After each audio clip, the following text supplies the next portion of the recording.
C'est un jour très chaud de juillet 1975.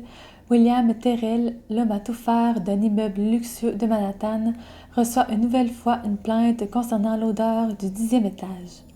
Elle semble provenir de l'appartement du docteur Cyril Marcus. Il sait que le frère jumeau de celui-ci, un certain Stuart, médecin également, a aménagé avec lui quelques mois plus tôt. Après avoir frappé sans obtenir de réponse, il décide d'aller chercher le double de la clé et de voir ce qui s'y passe. Ce qu'il découvre le laisse sans voix.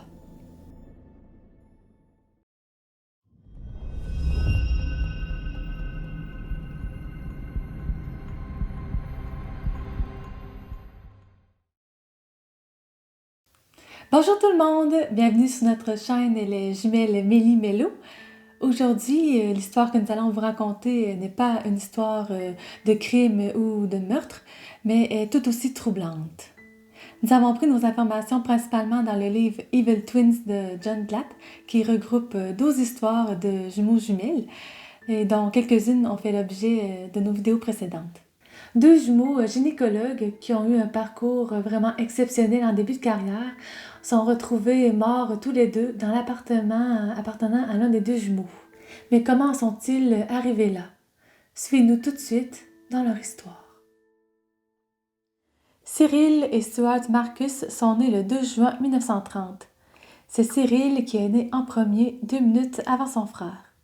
Habituellement, on remarque que c'est le jumeau qui naît en premier qui est le plus meneur, alors que le second est plus suiveur. Mais dans le cas des jumeaux Marcus, c'est étrangement Stuart, le bébé qui est né en deuxième, qui prenait les rênes. Il était plus indiscipliné, causait davantage de problèmes que son frère et avait beaucoup plus confiance en lui. Cyril, quant à lui, était plus réservé, silencieux et sérieux. Les professeurs soupçonnaient Stuart d'être le plus intelligent et d'aider Cyril dans ses devoirs, mais ne pouvaient le prouver. Leur mère était femme au foyer et leur père était médecin. Il a vite su transmettre sa passion à ses jeunes fils. Cyril et Stuart étaient inséparables. Ils passèrent toute leur enfance soudés l'un à l'autre comme la plupart des jumeaux, étudièrent dans les mêmes collèges, avaient sensiblement les mêmes résultats.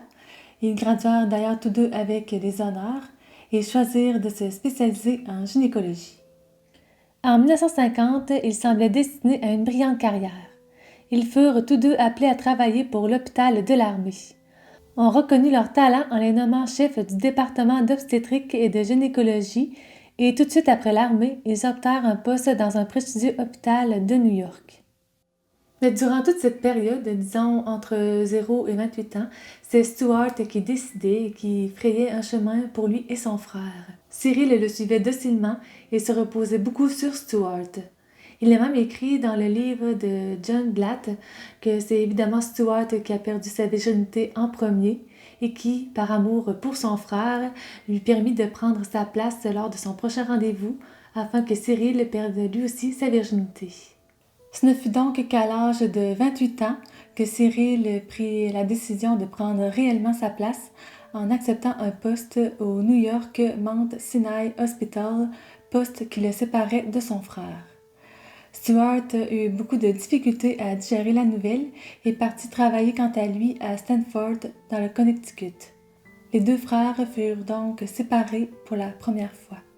Loin de son jumeau, Cyril gagna en assurance et sa réputation était excellente et pas seulement au travail. Bien vêtu, bel homme, ayant de bonnes manières, il plaisait aux femmes. Mais ce qui fit souffrir réellement Stuart, c'est lorsqu'il apprit les fiançailles de Cyril. Jusque-là, les deux jumeaux étaient célibataires et se plaisaient même parfois à échanger leurs copines, ne prenant pas les relations très au sérieux. Alors, quand Cyril annonça son mariage avec une certaine Corinne Steen, Stuart fut dévasté. Il supplia son frère à plusieurs reprises de ne pas se marier, mais celui-ci épousa tout de même Corinne et Stuart accepta bien sûr d'être son garçon d'honneur. Stuart, lui, ne se maria pas. Les deux jumeaux furent de nouveau réunis lorsqu'on proposa à Cyril un poste de professeur adjoint pour une importante clinique d'obstétrique et de gynécologie et, dans le cadre de l'accord, ils acceptèrent d'embaucher Stuart pour un poste similaire. Tous deux décidèrent de se spécialiser dans la recherche pour traiter l'infertilité. Ils ouvrirent leur propre clinique et grâce au contact de Cyril, ils attirèrent des clientes riches et célèbres qui suscitaient l'envie de leurs collègues. Tout allait vraiment bien pour eux. Ils vivaient dans un appartement luxueux donnant sur le Manhattan East River, Cyril habitant au 10e étage de l'immeuble avec sa femme et ses enfants, et Stuart habitait 2 étages en dessous. Ils aimaient leur travail et avaient beaucoup de patientes. Ils ont même écrit un livre en 1967, Advances in Obstetrics and Gynecology, qui fut un réel succès dans leur domaine. Ils dédicacèrent même ce livre à leur père, qui était, rappelons-le, lui aussi docteur. Donc, les jumeaux Marcus étaient au sommet de leur carrière et tout le monde les admirait, mais la chute sera brutale.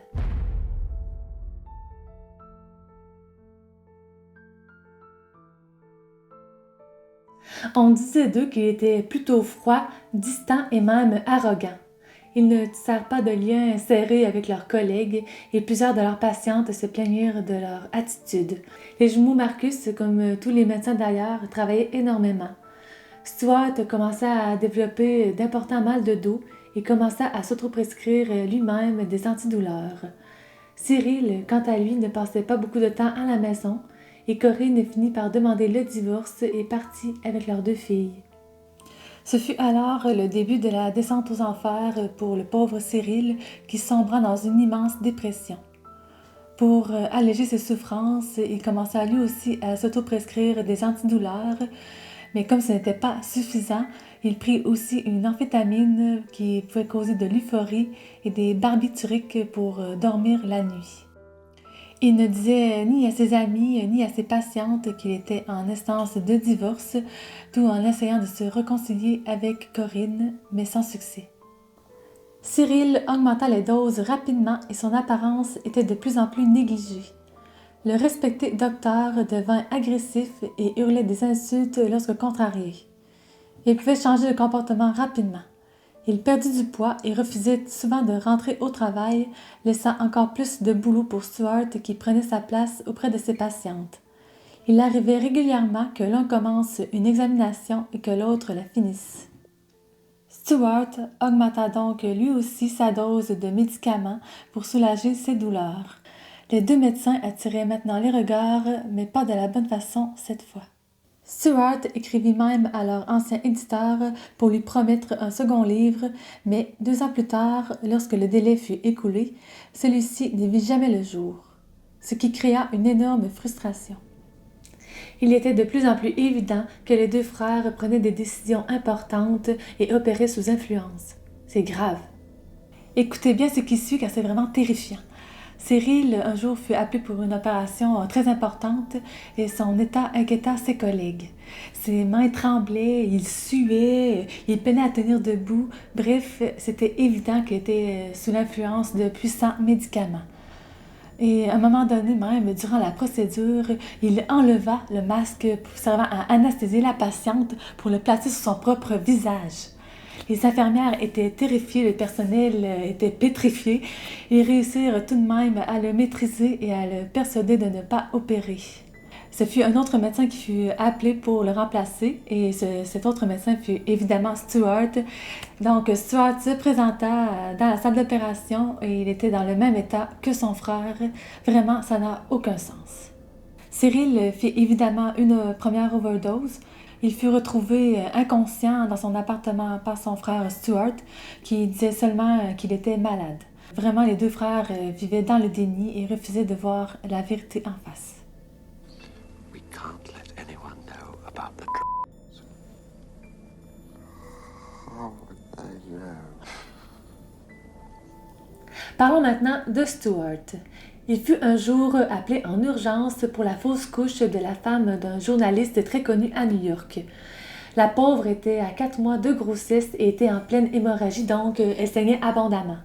Stuart arrive sur les lieux, peine à tenir debout, manque tomber sur sa patiente à plusieurs reprises, va même jusqu'à essuyer ses gants pleins de sang sur le veston du mari et va demander à la patiente si elle ne peut pas rentrer chez elle. Imaginez-vous.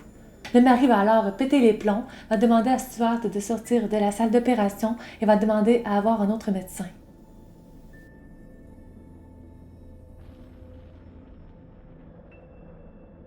Cyril et Stuart négligèrent leur patiente de plus en plus, ne remplissaient plus les documents pour les assurances parce qu'ils détestaient ça tout simplement et ne se donnaient plus la peine de faire parvenir les dossiers médicaux à leurs collègues.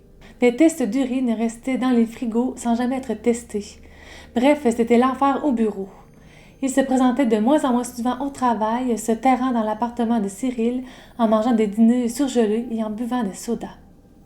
En début de l'année 1975, il était devenu évident que Cyril et Stuart Marcus n'avaient plus les facultés pour exercer dans leur domaine, étaient devenus un danger pour leurs patientes.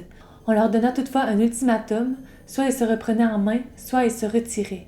Ils devaient se présenter devant un conseil le 10 juillet pour leur faire part de leur décision. Stuart, qui était moins intoxiqué que son frère, faisait les courses pour deux et encore une fois, il prit les rênes. Il persuada son frère de se désintoxiquer et de retourner sur le droit chemin. La fin de semaine de 3 jours, le 4 juillet étant la fête de l'indépendance aux États-Unis, allait les aider, il en était persuadé. Bien sûr, en tant que médecin, il n'était pas sans savoir qu'une coupure aussi intense pourrait provoquer des convulsions et peut-être même un arrêt du cœur. Pour vous dire, il paraît qu'il est plus difficile de se débarrasser d'une addiction au barbiturique qu'une addiction à l'héroïne. Mais bon, c'était leur dernière chance. Ils se présenteront malheureusement jamais à leur rencontre du 10 juillet.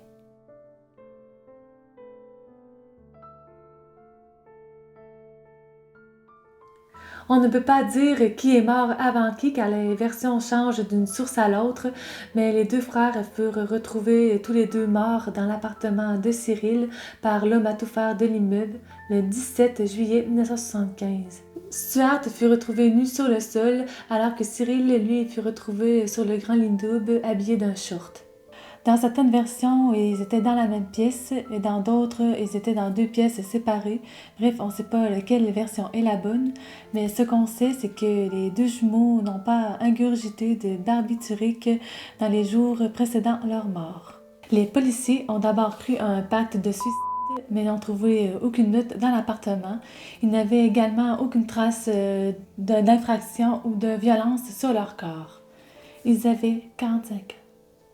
L'endroit était apparemment rempli de déchets, de bouteilles et de canettes vides, de nourriture pourrie, de vêtements sales et près de 100 pots de pilules vides. On parle même d'un fauteuil où ils auraient tous les deux fait leurs besoins et ce n'était pas seulement de l'urine. Bref, ça puait vraiment dans cet appartement. En plus, il faisait chaud et l'air conditionné était brisé. L'odeur devait être vraiment insoutenable. C'est difficile de croire que des médecins aussi réputés, polis, bien habillés, bel hommes, puissent aussi rapidement se négliger à ce point-là. Il paraît qu'ils étaient vraiment très maigres et avaient des allures de baume à la fin de leur vie. On sait tous que l'addiction est très dangereuse. Il est très difficile de se sortir de ce cercle vicieux. Cyril et Stuart Marcus en sont bien la preuve. Et c'est ici que se termine leur histoire et notre vidéo.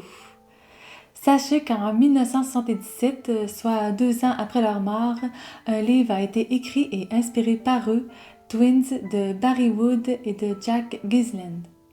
Ce livre a d'ailleurs inspiré le film de David Cronenberg, Dead Ringers en 1988, ou Faux semblants en français. Nous avons d'ailleurs pris quelques extraits de ce film pour faire notre vidéo. Et ce film a aussi inspiré la série Dead Ringers qui est sortie récemment en 2023 et qui met en scène 2 jumelles. Vous pouvez toujours nous écrire vos commentaires dans la barre de commentaires ou sur Facebook ou sur notre Instagram. Sur ce, on se voit dans une prochaine vidéo. Bye!